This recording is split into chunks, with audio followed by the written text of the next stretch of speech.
Dans l'épisode 22, dans le cadre du potager prévu pour 4 personnes, nous sommes au mois d'octobre, à une époque où on y plante les échalotes grises. Seulement, il a fallu bien préparer le sol et surtout attendre qu'il sèche. Nous sommes maintenant une journée plus tard.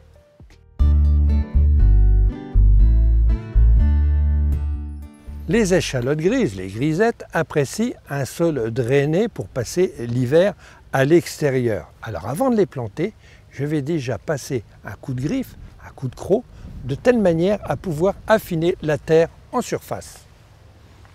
Je vous présente l'échalote grise, appelée communément griselle. C'est l'incontournable dans les cuisines. Alors c'est une échalote qui passe l'hiver dehors, contrairement aux autres échalotes.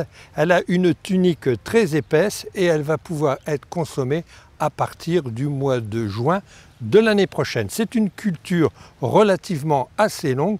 Dans un potager prévu pour 4 personnes, on la plante à petite dose.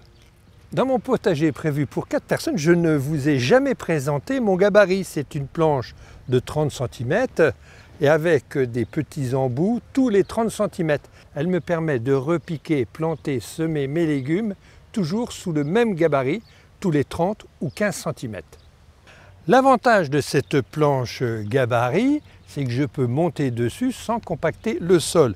Gabarit puisque j'ai des petits morceaux de bois qui sont plantés tous les 30 cm et je vais planter une échalote entre deux, c'est-à-dire 15 cm. Gabarit aussi, elle fait 30 cm de large et je vais pouvoir mettre mon deuxième rang derrière la planche.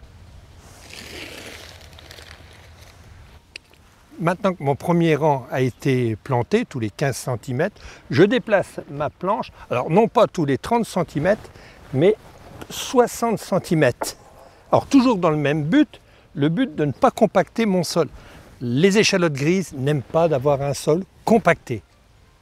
Une fois que la plantation est terminée, aucun arrosage. Alors le principal travail à venir, ça va être la griffe qui va passer entre les rayons pendant toute la période hivernale jusqu'au printemps pour empêcher les herbes de pousser, bien entendu, mais surtout pour bien aérer le sol.